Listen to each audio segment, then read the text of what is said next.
Welcome back to the Gun Collective Podcast. My name is Jon Patton. As per usual, we've got an awesome guest this week. But first, we're going to kick it off to the companies that support this. Blackoutcoffee.com/TGC. Use code TGC. Get yourself a little discount. Get yourself some good coffee. My guest has intimate knowledge of Blackout Coffee. I regularly see people confuse this with another coffee company. How do you feel about that? It's frustrating, but if we can get people to learn to read past 5 letters, we're good to go. All right. So by Blackout Coffee, and which blend should they try? Which is the one that you're feeling right now, Jared? The Tenacity blend that we have for you guys is phenomenal. You get a little extra kick of caffeine done the right way, not with chemicals. Yeah, but they hear about that every week. Which one should they be buying besides Tenacity? Because they need to buy more than just one. Yeah, well, so 2A blend obviously is mine. I think it's the best medium roast in the world. But Blueberry Crumble is the bomb. Ooh, Blueberry Crumble. Use the code TGC. Get yourself a little change off of there. And how long till the investment thing ends? That's going to be over by the time this comes out, right? Yeah, it'll be done. So unfortunately, you probably missed that. If you're part of the investment, cool, great. Moving on. Vertex. If you use code TGC, you get at least 15% off. They change it all the time. Sometimes they bump it up for holidays. You can go I've seen up to like 30-40% off using that code. So vertex.com, vertx.com. Get yourself a bag. I literally take it everywhere. I love my Vertex stuff. I've got a rolling bag that I use for travel. It's a little duffel. It's super good. Jared, do you have any Vertex stuff? Too many of them. Too many. I don't think that's possible. How do you hit too many? I have a room full of bags, so I have to figure that out somehow. Well, I'm sure you can donate to the cause from some unlucky sap that doesn't have a Vertex bag because he didn't use the code TGC and save some cash, at least 15% off. All right, that's enough of paying the bills. Jared's here. Jared from Guns and Gadgets. How are you, buddy? Good, man. How you doing? I'm outstanding. You don't sound great. Are you sick? Yeah, just getting over a little bit of a cold. I went back to Massachusetts over the weekend, and I think the communism tried to attack me again. Dude, I cannot imagine having a cold during summer. It's been a long time since that's happened to me. What's it feel like? Do you feel angry at the world right now? No, I'm lucky. Knock on some type of wood. I generally don't get sick, but once, maybe twice a year. So if this is my once, I'll take it. And it's just a 2-day setback, and be back firing on all cylinders soon. Good. So I think today I want to kick this off. So you and I have been on many, many podcasts together. We've done all kinds of stuff together, talk all the time. So I feel like we can skip a lot of the BS. Yeah. What's it like being the king of the Second Amendment news community right now? Oh, man, I don't know if I'd say king. I would. I'm saying that shit. Thank you, man. I appreciate it. Honestly, I don't look at it, and we've talked about this a lot, man. I don't look at it any different now than I did 9-10 years ago when I started this. My goal is just to educate as many people as I can about it, as much as is going on. Like, the attack on our right to keep and bear arms does not end. I don't care what state you live in. It's either come for you or is coming for you. And that's just been my whole thing, is just to try to get people to understand what's going on so that they can either attack it now or be on the lookout for it coming, man. So it doesn't change no matter how big the channel gets or how much I get restricted on the interwebs. Yeah, the goal is still the same, man. So the goal is the same, but the methodology, I know for a fact, has shifted in your favor. And what I mean by that is, having known you, how long known each other? Probably 5 years now, something like that. At least that, yeah. At least 5 years. There was a time when you didn't have the contacts that you have currently. Right. You get calls from DC and all the gun rights groups know you. Like, what is that like? It's humbling. It's really humbling to just feel like what you've been working so hard at doing day in and day out, and trying to, stay humble and keep your head down and your nose to the grind, that other people realize not only are you doing something that's valuable, but that you're trustworthy, and they see that they can get you information and you can get it to a bigger audience. It's extremely humbling. And I don't take that very lightly. So I just want to, keep earning their trust of those folks who help me regularly, and hope I can do them proud. I feel like that was a diplomatic answer. Dude, it's, I was me, that's how expecting I it's am, dude. effing awesome. It is, man. But like with great, I guess with great information comes great responsibility. Like I got to do the right thing to verify those people trusting me. And that to me is work. So why do you think they call you instead of calling like mainstream media outlets and things like that? Because more often than not, if something is happening, you are first or maybe second on something, but 9 times out of 10, you're first. Why do you think they call you first? Why do you think that is? I hope it's my track record. I'm not so focused on being first as I am You're not being focused right. on it, but you are. Yeah, but that's not my goal. My goal is to have the truth and get it to people correctly with no fluff. Like you've watched my stuff. There's no filter in me at all as a human or as a producer or content creator. And I think they understand that. Like, I'm not going to put a spin on it. I'm not going to lead people awry. I'm going to say, this is what's going on. If you choose to help, this is how you can help. Maybe here's a phone number or a link. Get to it and share the information. And I think with my platform and my viewership, there's over 650,000 people sub to the channel just on YouTube. I think that that bodes well in getting information out fast to the target audience. I think you've also created a culture around your videos of spreading that information, because I think it's like, yes, you put out that video and you are reaching like the first layer, but I feel like you've almost created a gun rights organization under your own umbrella, whether that was intentional or not, to spread that information rapidly. Because, when I go looking around social media, I often see people sharing your content, and that's kind of impressive because they're not sharing all the other 2A videos. They're typically sharing Jared, which I find freaking fascinating. Do you think there was like a turning point for you when that started to happen, when people really started to support you in a big way? Or was it just like gradual over time?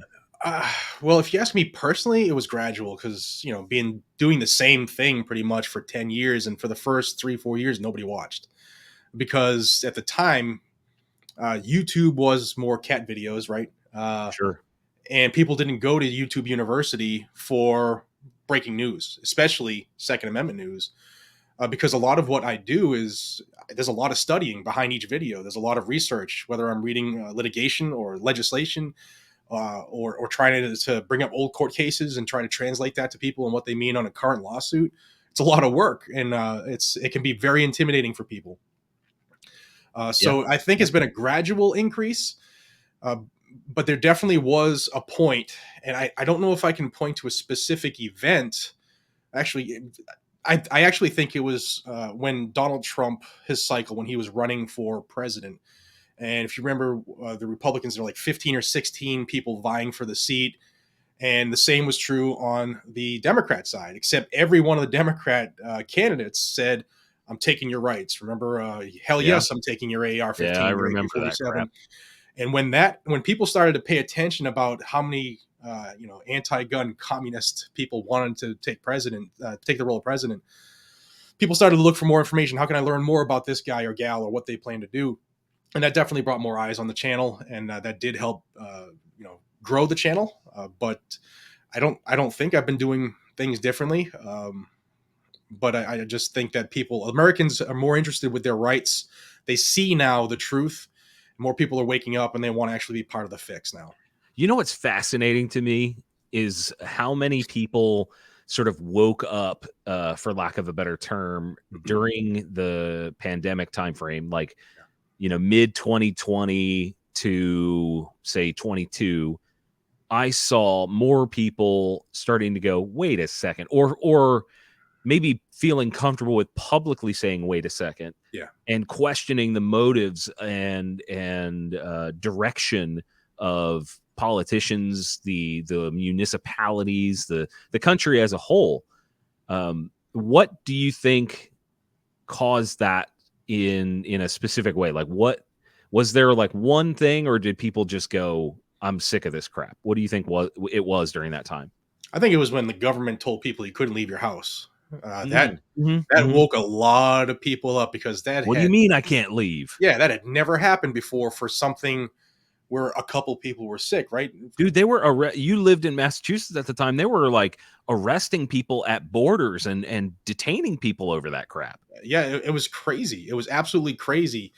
And to see people in mass around this country, say, hell no, we're not doing this. Or, what do you mean you're going to stop me from going to church? Like, that's that's in the Bill of Rights. You can't stop that. And people started to wake up at that point when they realized just how fast our rights can be taken if we are caught with our pants down. Dude, I don't think anybody was prepared for how rapidly that went down. Nor were we prepared for how fast people would like lay down, right? Like, that happened quick. 2 weeks to slow the curve, and nobody fought back until 2 weeks turned into 6 months, a year, 2 years. I think that if something like that were to happen again, I believe with my heart that more people would say, pump the brakes, we're not doing this again. But we'll see. If it happens within the next 4 or 5 years, if something else happens, I think we will see it. And what's really interesting now is we've seen the news try to bang the drum of like a new variant of COVID or a new vaccine or this other disease we're all supposed to be scared and stay home for. Right. And nobody cares anymore. Dude, it's screw it, I'll get sick. Whatever. I was just in Massachusetts, and when my flight landed, I turned on the local news on the radio because I had to drive from Providence to Mass. And the Boston Steamship Authority on Thursday and Friday canceled all ferries because of COVID. So what? It hasn't left the Democrat-controlled areas at all. They will never let that go. But like here in Tennessee, you don't hear any of that crap. But Massachusetts, they're still beating that drum. I don't get it. It is just I don't understand that line of thinking and that sort of like victim mentality. Do you think this is recoverable, Jared? Do you think the position that we're in as a country is recoverable? Can 100%. We get back? It 100%. Is. Okay. Yeah. Expand on that. The more people realize that we, the people, have the power and that we can stop all this BS just by doing what our forefathers died and laid the groundwork for. The blueprints are hanging on my wall, the Constitution, the Bill of Rights. If we know what we're capable of and what the Constitution actually is a limitation on government, the more people actually speak to their employees and correct them en masse, the faster things change. We always hear the silent majority, and we have been. Those of us who are, whether you're conservative or a gun owner or whatever, the people who don't speak up tend to be the people who want to work hard, just be left alone, and the smaller groups are the loud, more vocal ones because they're squawking. Because the squeaky wheel gets the grease, and we're seeing now that the reverse is true. I mean, look what's happened post Bud Light, right? People are the silent majority are fighting back. Stay away from our children. That's enough of this BS. Do what you want as an adult, no problem, but you can't force it on my children. That's my job as a parent. People are waking up, and what's going on is businesses are losing a lot of money. In some states, they're passing laws to affect change and stuff like that. So what laws? Because I'm out of the loop. Are there a couple states that have passed laws where guys can't be on girls' swim teams, stuff like that, protecting women and what they do in sports, and instead of having a guy who can squat 550 pounds go against a 100-pound girl who can squat 200 pounds, right, and set new records and say, "Ooh, these so brave." So some states are stopping that and going back to, the way things should be, I believe. There are certain things that we don't want to cross-pollinate, and I will never let my girls change in a locker room with a guy. I'm just not going to do it. And more parents are saying the same thing. And the more they push back, the more that those school systems pull back, the more that we as Americans push back against different types of morals being forced on our children. You're seeing companies pull back. So we can do the same at the political level very easily. I think it's kind of fascinating watching people's minds evolve, all due to like peer pressure. and fear. Mm-hmm. You look at how we got here. In large part, it's because like you're afraid, like people are afraid to offend others. Yeah. Like literally a lot of our political climate comes from fear to offend, as if offending someone is worse than the truth. And that was, I believe, a direct result of 2 years of cancel culture. So now people don't want to offend somebody because, I might lose my business. I might lose my job. I might lose my career because I said the wrong thing to some person who doesn't have a backbone. And I think that was a direct effect of that cancel culture. And now we're actually seeing a flip where we're canceling cancel culture. So that pendulum is swinging somewhat closer to center. It's still way askew, but it is starting to come back towards center. I don't think, has anybody in our community been canceled in large part? I don't think so. I think we've all like majorly avoided it. Well, I mean, you have at SHOT Show last year, we had some channels that were getting zapped because they reloaded a gun or they attached a suppressor. I don't know that that's cancel culture, though, is it? Would you say that? Is it? I mean, in a way, I think so, because YouTube canceled these people's channels, right? Just deleted them. Yeah, And okay, I see that. I see that line of thinking. Yeah, a lot of the people we know, that's their business, that's their livelihood. And again, we pushed back and we won, right? Because we're following the law. And I think you can see more of that the more people get involved, especially when it comes to our rights. But as far as like, a major canceling in our area, I'm sure I'm missing something, and someone in the comments will be like, "Hey, you forgot." But it's the way I look at it. YouTube is like a ticking time bomb. It can be gone at any moment. Within a half an hour, we both could be deleted. Yep. And that to me is still cancel culture just hanging over our head. It's weird, dude. The fact that we could be canceled that quickly over nothing. Yeah. There are, TGC, I would say that at least 70% of the videos are not monetized or are limited because of, hey, go buy such and such product from XYZ company that's adjacent to guns. Right. That is really interesting. And it comes from, again, fear, because in large part, this sort of stuff is driven, the policies at YouTube are driven by advertisers, right? Because that's 100%. kind of their boss. And then the advertisers go, well, we don't want to advertise on a firearm based piece of content, regardless of what's in the video. Right. I mean, that is so strange. Have you had any issues with that sort of thing? Like, I think you're probably mostly monetized, I would bet. Mostly. They still hit me with some of the things I push, promote, or even say, or sometimes have in a background. Mm-hmm. Yeah, no, I'm not. Wait. You've had issues over stuff you had in the background? Oh yeah. Like sometimes I'll float a CMMG gun in the back, or and there's issues with that. Yeah, depending on what I say, dude, about that, I'm in trouble. Depending on what I say about it, I usually could get you're trying to sell guns. No, I'm not actually, but yeah, that's this is their platform. You got to try to work within the rules, I guess. I feel like it's nonsense, because if you say anything positive about a firearm, it could be construed through insanity that it is facilitating the sale. Yeah. Because if you have something positive to say, it's like, get the hell out of here. It's gotten better. I mean, you remember Adpocalypse, like we were getting killed on that. I mean, it's gotten much better, but there's so much work left to do. Yeah. I hope that I don't think they listen to me at all, but I hope that YouTube in large parts backs way off of that crap, because I think, look at what happened to, was it Oliver Anthony, I believe is the guy's name? Rich Men North of Richmond, amazing song. And over the weekend, it was this past weekend to kind of time this podcast, but like this guy blew up because he's sick of shit.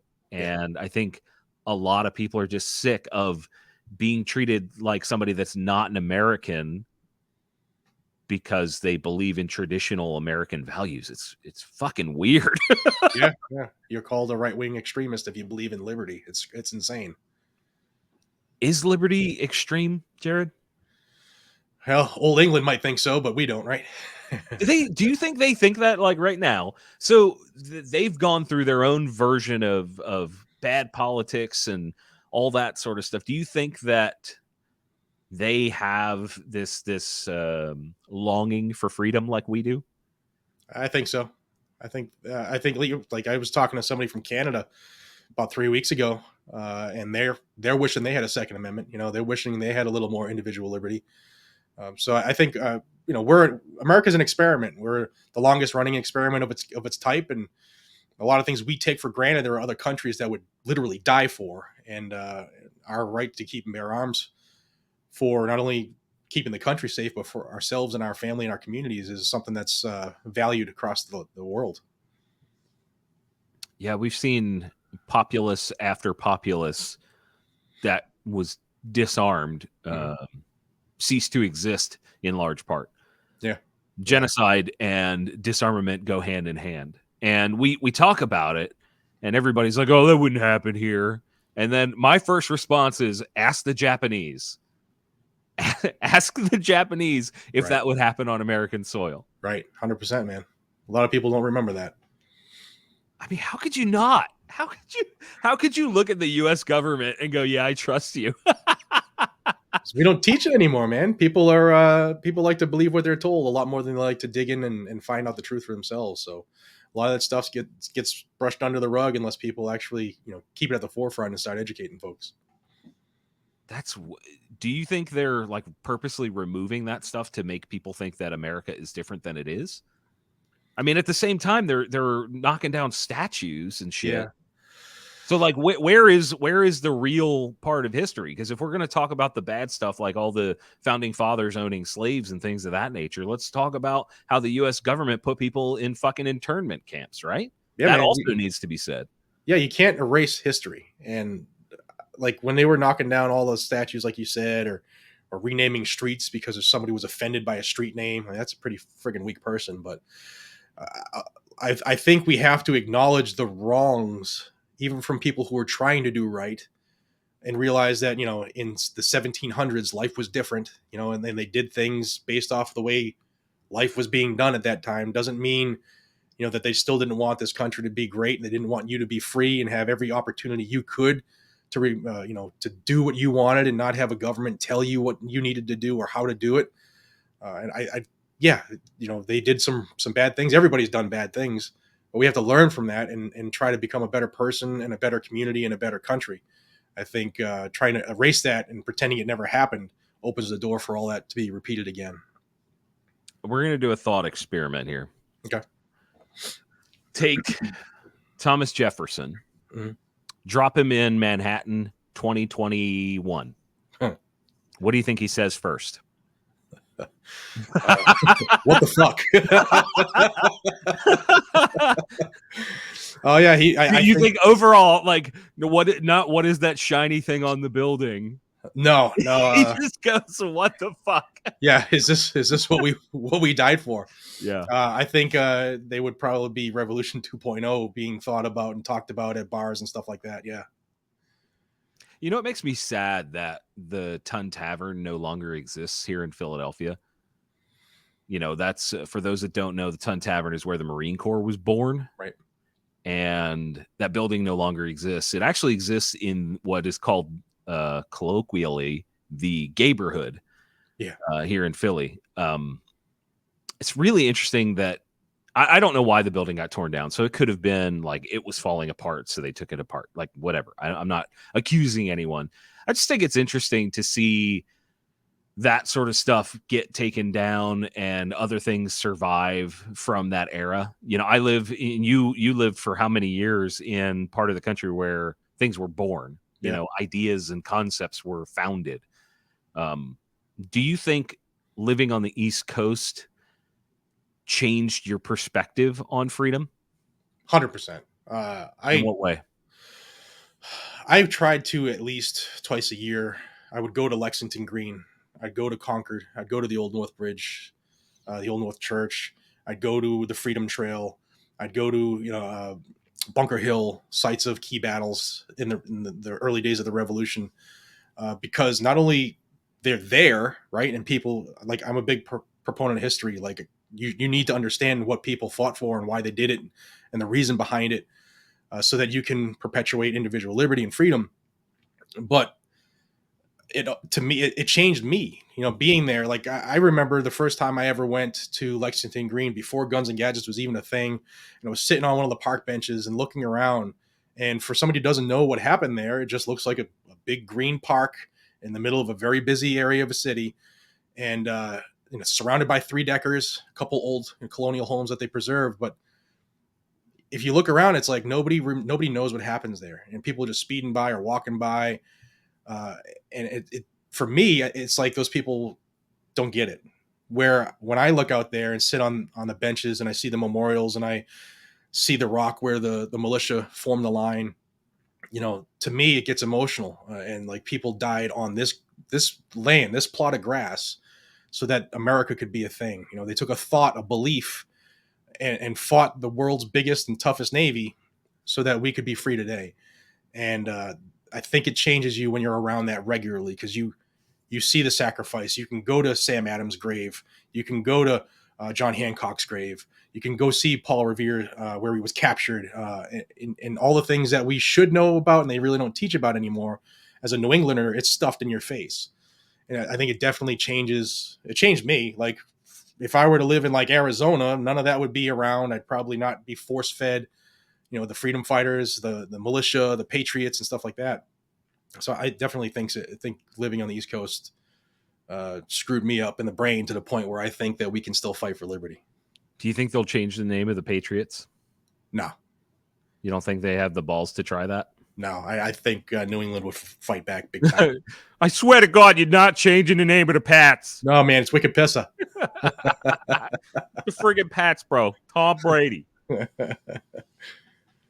He's the GOAT. I think I personally kind of ride the line of taking it for granted every day, and being able to appreciate it at the same time. I worked right outside of Valley Forge Park for a few years. I mean, I grew up in this area, and, I had friends that had homes that were part of the Underground Railroad, because, obviously where I'm 20 minutes from Maryland. So we saw some of that stuff in this area, or should I say the people that lived here at the time saw that. And it's kind of so common that you stop appreciating the significance, or I do in certain ways, but then, you take some time and do what you did.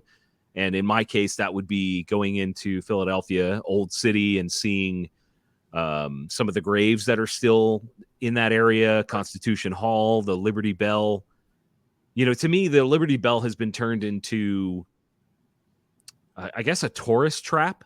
They've done such a nice job, like, preserving that area and making it nice. It doesn't, to me, hold the significance that it might if it were in like an old building, because it's in a new modern building. Right. I don't know. I think we as a country struggle with preserving messages like that, because we end up avoiding the bad parts of those messages, the mistakes that were made at the time. If we're looking 50 years in the future, what do you think should be carried over from what we're experiencing right now? What do you think people need to remember that may be forgotten? Government sucks. Yeah. So eloquent. I love it. Like Ronald Reagan said, some of the worst things you could ever hear, I'm from the government and I'm here to help. Big government, man, they suck. A lot of people like free stuff, but you name me one thing government has actually taken over and made it better, and I'll give you $100. I'm waiting. I struggle with Reagan. Yeah, I do. Just the quote was a good thing. The quote's an excellent quote, because it's 100% true. I get guys that send me Reagan quotes all the time or whatever, and then I realize he was part of the I don't remember the exact name of the act, but National Firearms Act edition, the Hughes Amendment. That's it. Yes, thank you. And that's that. I struggle with that. Are there instances like that for you with politicians? Yeah, dude. All of them. Like I don't trust politicians, period. But politics is a game. Politics is, in and of itself, I think, is a detriment to freedom and liberty, because politics is give and take. I'm trying to make a deal with the opposite party so we can get a bill passed. So I personally don't believe in give and take when it comes to our rights. I just don't. The Second Amendment is absolute. I don't care what Joe Biden thinks. Our First Amendment is absolute. I don't think we lose them because people, have a hair across their ass and they want some funding for a dam in who knowsville. So yeah, some of the worst videos I did as far as losing subscribers were videos I did about Donald Trump and some of the things he said on national TV. Take the guns first, worry about due process second. Like, what? What? You're the most powerful person in the world, and you just violated your own constitution. You just said to your cabinet, let's just violate the Constitution and deal with it later. Yeah, that was pretty stupid. And he did a couple other things too. He pushed red flag. In fact, some of the things Donald Trump did, it led to where we are right now, where the ATF is using Chevron deference to do frames and receivers redefinition, banning of pistol braces.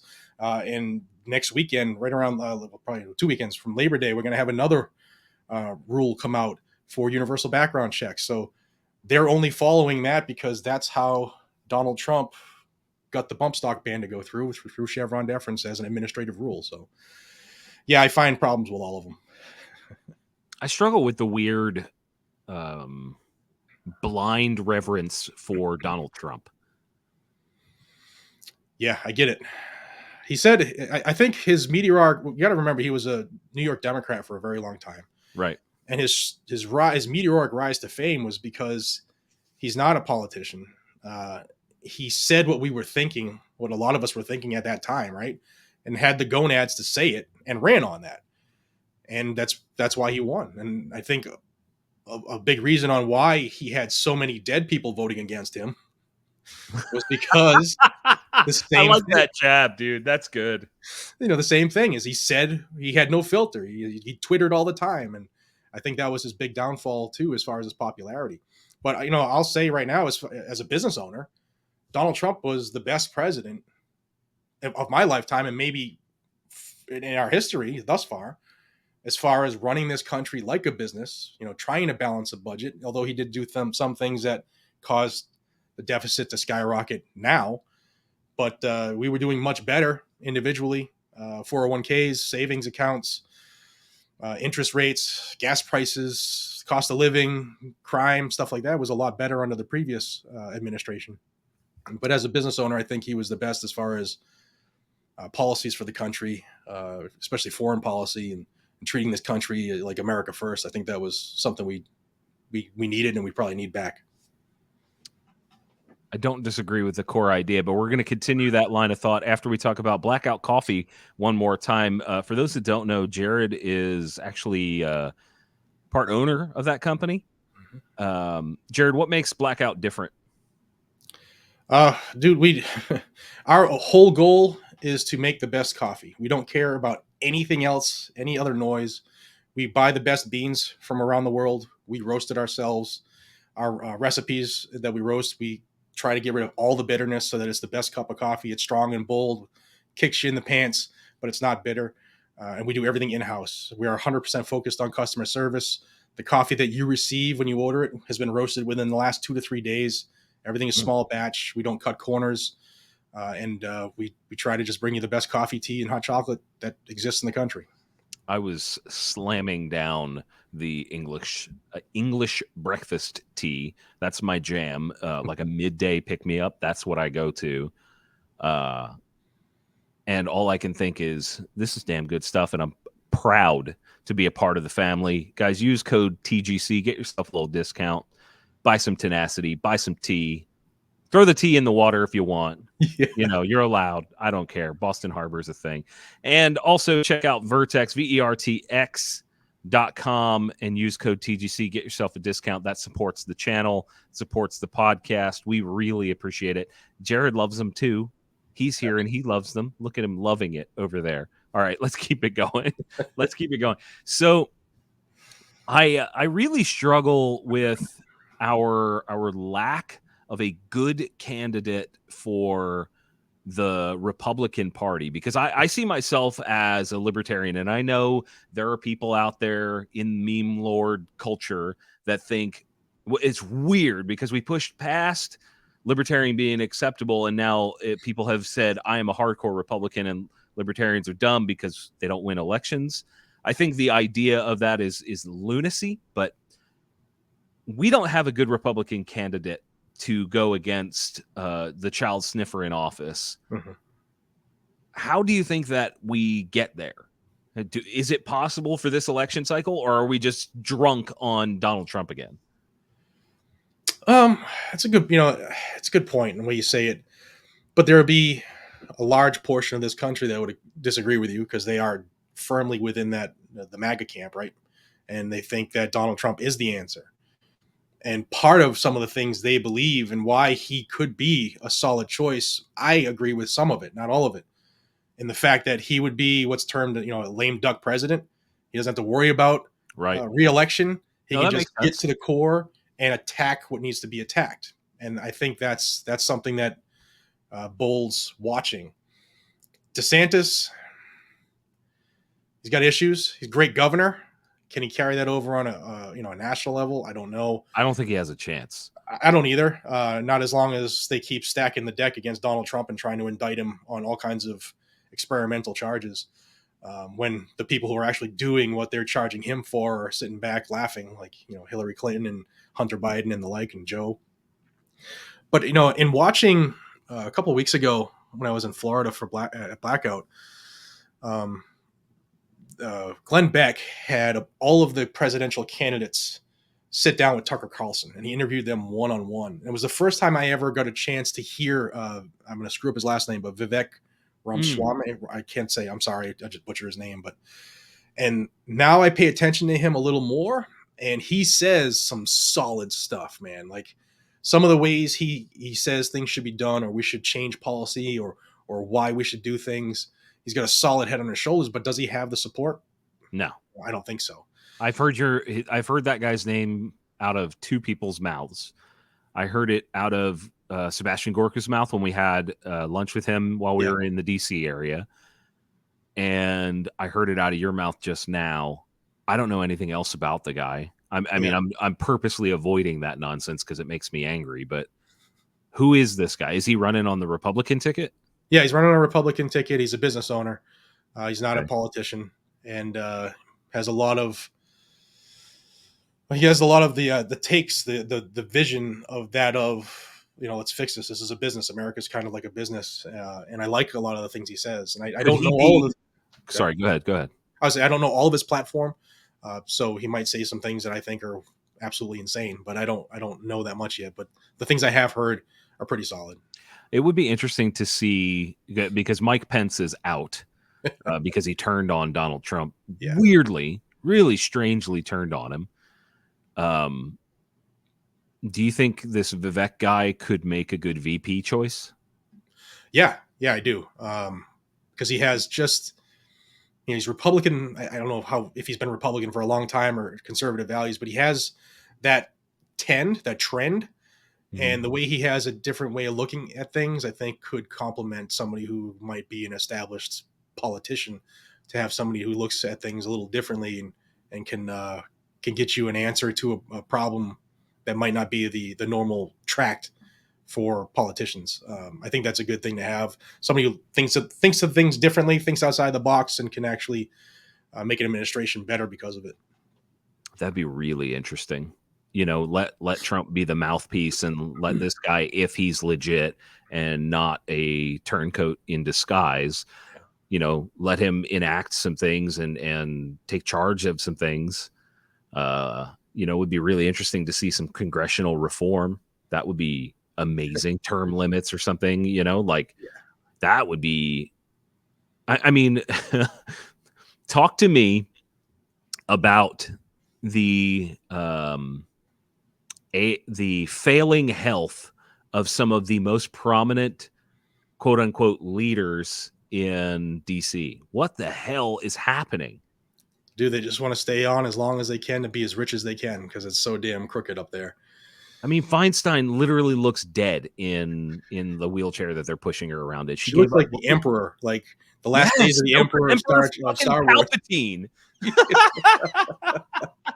Oh my gosh! Yeah. Yes, it's got lightning hands and shit. Yeah. Dude. It's bad. Like her granddaughter is a granddaughter, or a daughter, but somebody in her family has power of attorney over her, meaning they make all of her decisions because she doesn't have the mental capacity to do it on her own. Yet she still votes in the Senate. And not only when she votes, they tell her what to say, like shut up and say I. And she tries to talk and shut up and say I. Just say I. Just say so that she doesn't really even vote either. That she should be forced out of the job immediately. But I don't think is there no regulation built in about something like that? Does that not exist? Yeah, if you're unable to serve, you're supposed to be removed and replaced. But she's a Republican, so they're not going to push that out and risk losing that seat. Because the San Francisco area, I think people in San Francisco are really pissed off about the way that their lives are, the quality of life. What do you mean? People don't like others crapping in the street? I tend to believe they don't. And I could be wrong. Crime waves?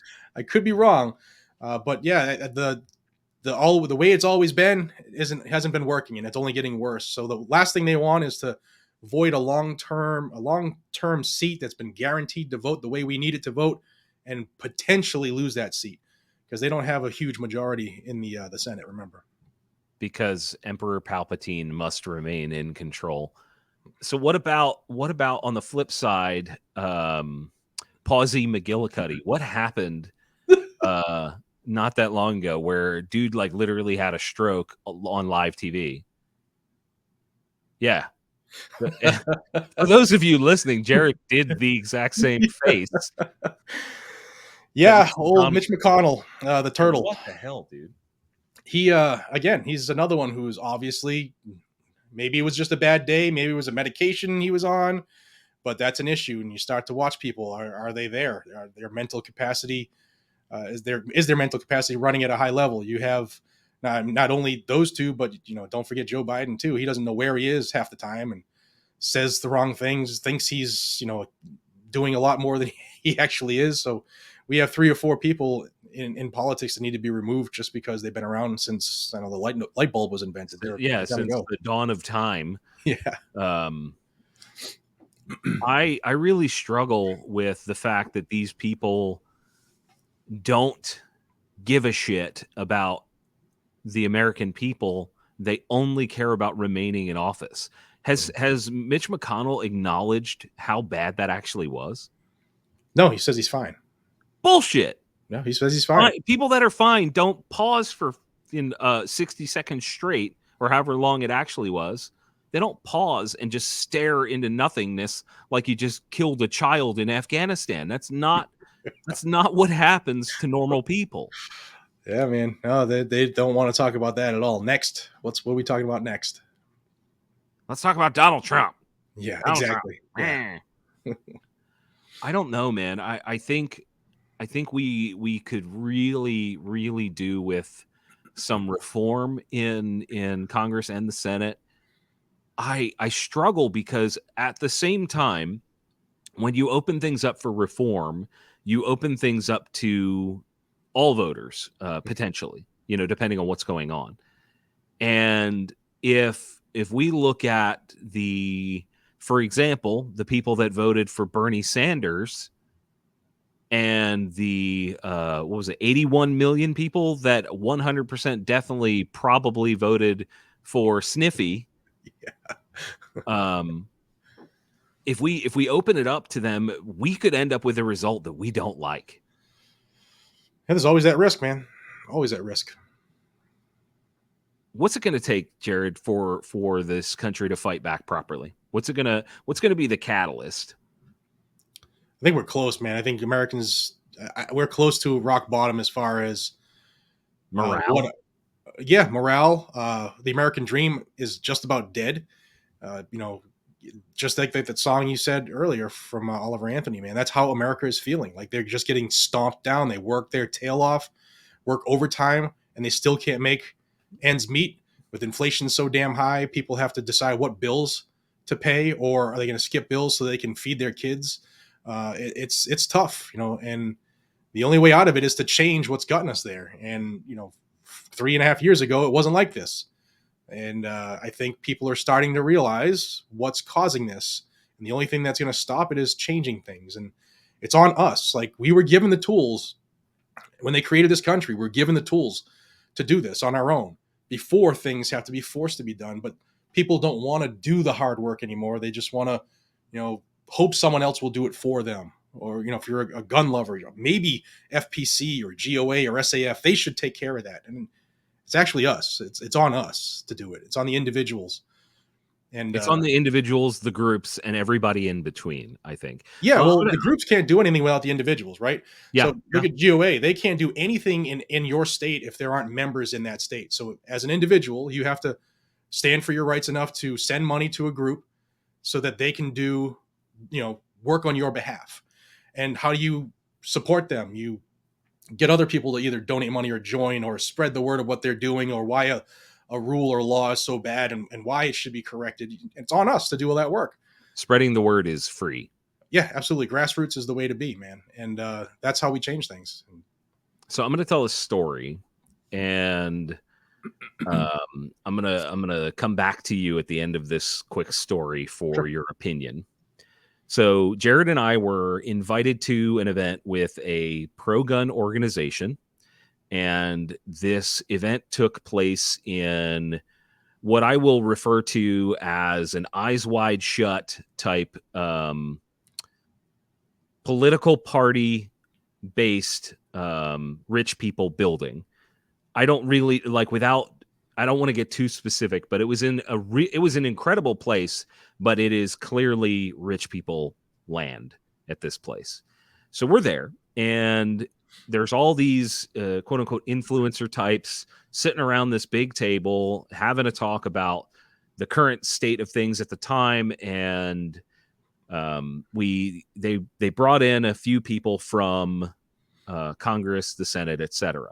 And one of the guys that spoke, when he was asked about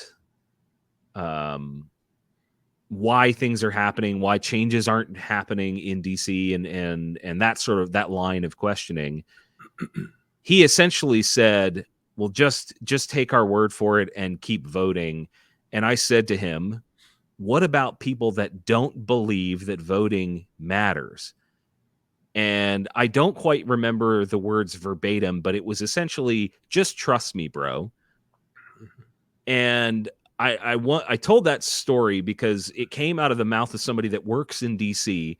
And I don't remember if it was that exact moment or very close afterwards. I literally stood up in this room full of people, said, fuck this, I'm not doing this anymore, and left. Because this guy loved the smell of his own farts so much that he was refusing to acknowledge reality. So Jared is a very good friend of mine, has been for many years, and was sitting right next to me. Jared, what do you think it will take to actually affect reform in DC and get people in DC to this is a two-parter, to actually change? What do you think that'll take? And then more importantly, what will it take to get the American people to believe that voting matters again? So to address both of those, a lot of it's going to come from intestinal fortitude.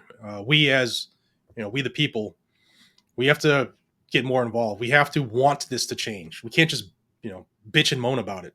We actually have to put skin in the game. We have to have solid candidates. If we're sick about the candidates that are constantly thrown up because they're just running that company line that we were served at that table, we have to have an alternative. There are people that are listening to this right now that love this country enough where they could serve for 2 years or 4 years and help affect change from within. Now, can one person do it? Absolutely not. But can a group of 10, 15, 20, 50, 100 from around the country make change? Absolutely. And start that snowball. That's one thing we need to do. When you say serve, do you mean for local governments, like gun groups? What do you mean specifically? All of them. Okay. Anything where you can affect change or help educate folks. Because you and I, we're advocates for the Second Amendment, but not everybody who wants to be an advocate needs to have a YouTube channel or a podcast or a talk show. Right. You can do a lot of things, man. Sharing videos, having conversations, making phone calls to offices, social media. There's a lot of ways that you can help affect change, but we have to have skin in the game. No longer can we sit back and say, that particular thing doesn't bother me. It doesn't matter. That's how we got to where we are now. They chip and chip and chip, and they use our division against us. If the gun community, the Second Amendment people, could get our heads out of our asses and work together for a change rather than being one of the most fractured groups there are in this country, who cares if 9's better than 45 or 40's better than 10 mil, right? Who cares Glock versus SIG or 1911 versus 2011? Who cares? We have a right to keep and bear arms. It shall not be infringed. Let's join together, right? Let's get involved. Let's affect change. So that's a big one, is more people need to actually take roles of leadership, whether it's talking to folks, if that's what you're good at, or starting to run for office at your local town government or your school committee, or even state level, or even federal supporting level. People that are doing that sort of thing. Like, you don't have to be the one. You can jump in and support with whatever minimal time you have in your busy life, because everybody's super busy right now. 100%, man. 100%. Like, I think Jared says this stuff, and correct me if I'm wrong here. I think he says this stuff because, the tip of the spear is needed, but we also need the back of the spear too. Oh, 100%, man. Like, there's no savior that's going to fix the problems we have. Right. It's going to take a large mass of people. And that's when we start, like, there's only a couple hundred people in DC, man. It's not a lot of people. There's 300 million people in America, right? And maybe to this week, 52% have a conservative lean versus 48% that don't. But somewhere in all of this political game, whether you're Democrat, Republican, or what have you, we have a lot more in common than we do that separates us and makes us different. And if we just start being Americans again, and we start caring about each other again, we start caring about this country again, things will change rapidly. And that needs to be done. So that's a big part of it. We need more people to be involved. We need more people to work together.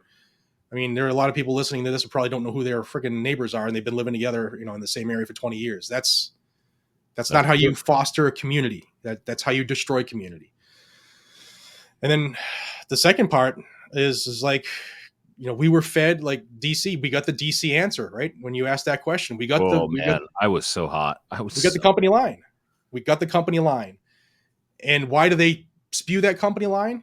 Because people buy it. People are like, okay, I guess you guys know better. But they don't. And we need to let them understand that. That's why I'm a big proponent of, I don't care who your elected leadership is, whether it's Dianne Feinstein or anybody else. If you disagree with something they're doing, make a 2-second phone call, send an email, hit them on their social media, and voice your displeasure, because silence is acceptance. And I've been dealing with politicians for a very long time. And when a topic comes up and they say, hey, we didn't hear any kickback on this, or we talked about this and we had 150,000 calls in a month.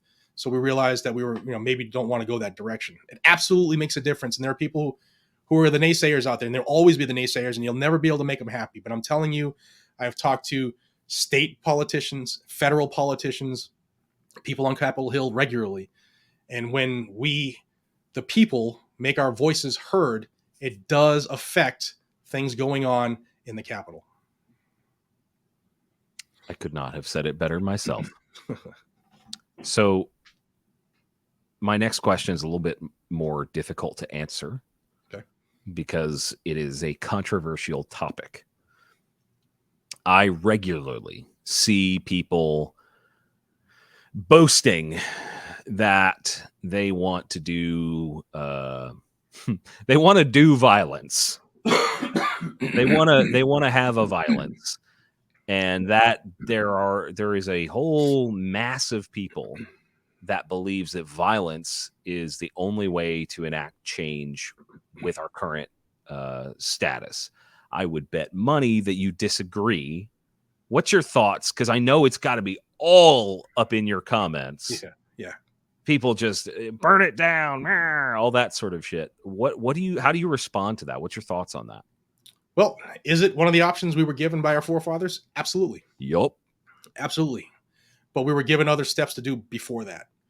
You don't just assassinate everything around you because you don't like the way things are going, or you work to effect change, right? You work to educate. Could we maybe one day get there? Anything's possible, right? It happened once in this country.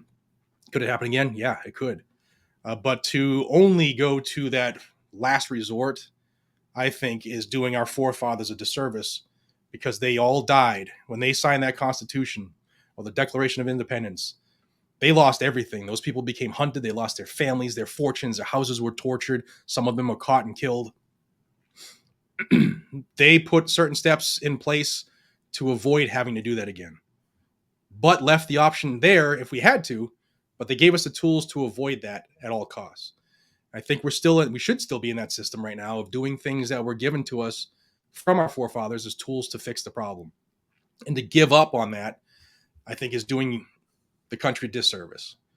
So, yeah, there are people who want to just go, like, I get comments all the time, well, you're telling us what we need to do, but you're not doing what needs to be done. Jared Yanis isn't the only person who's trying to fight for the Second Amendment, right? If you think you can do it better, or your energy is better directed at a different spot that could help raise awareness, have at it. We need more people getting involved, like I've been saying. But I don't think that right now, going to that final cause of action is the only way to go. I like the way you put that. The final cause of action. That's good. You should write that down. Write that shit down. Last question before we wrap this up. I see all over the place, and we've talked about this several times on phone calls and stuff. What do you think? What does Jared think about the, as Sean Heron puts it, rage clicks, or as I call it, sky is falling type content? What do you think about all that crap when it comes to political stuff, where every post is groundbreaking or an absolute game changer, or we're going to end the Fed and all that? Like, where do you fall on that sort of thing? Like, talk to me about that. Well, there's a couple ways that I look at it. Where, like, YouTube is a business for me, right? It's how I feed my family. It is a media company that, just like you, that I have, founded so that I'm not working anymore. This is my job, right? So I see people do it for a couple reasons. One, they want the eyeballs. They want to be that guy or gal, or they want to grow fast. So they post something like that to have all the eyeballs click on them and hope that it'll cause a meteoric rise in their, let's just say, celebrity. Not that we're celebrities, but you know what I mean, right? Yeah. They're small celebrity. There's also the fact that somebody would want somebody. I'm getting like the psychological side of it. They want to impress upon people their level of intelligence on this topic, so that, again, they'll foster more content devouring on that person clicking that link or that title or that thumbnail or whatever. I try to tamper that. And when I first started, I did that too. A lot of us did a lot of clickbait titles throughout our careers. But what I try to do now is, like, if I put the words breaking news on there, it's because my phone just went off and I got a phone call from an attorney saying this just dropped in the Supreme Court. Like, we broke at GunCon 1 with the New York State Rifle and Pistol Association versus Bruin. I think I was the first cat in the country that put it out. And then I put breaking news because that's breaking news. But every video I put out isn't breaking news. I think it's just regular news. Yeah, man. It's not broken yet. I see why some cats do it, to try to help build what they're trying to build. I get it.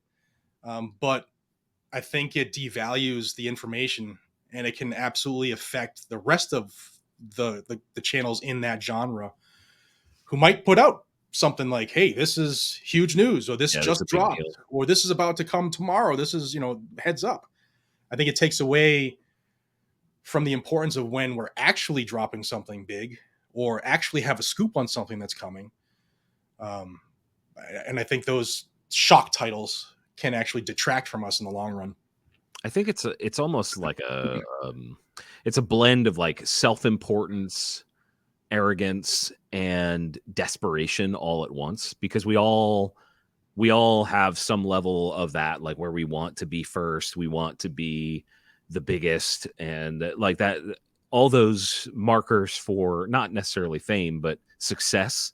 Mm-hmm. We all want that, and sometimes those things can be a shortcut in certain ways, and shortcuts never really end up in the right spot. No, and I think people like they catch on. If you put out 500 videos and 499 of them are breaking news, I think people start to realize, or you're over sensationalize something. I think people learn and they catch on, and eventually they might leave and unsubscribe or leave that faction of people delivering information and go to a different one. So what's the one they need to go to? Guns and Gadgets, Second Amendment News. I am going to share something with you that literally just happened. My phone went off, and it was a text message about you. Oh boy. Yeah, it was a text. So I have a longtime friend that is a Massachusetts resident, and you guys don't know each other, just separate people, different chapters of my life. This is a very good friend of mine named Matt.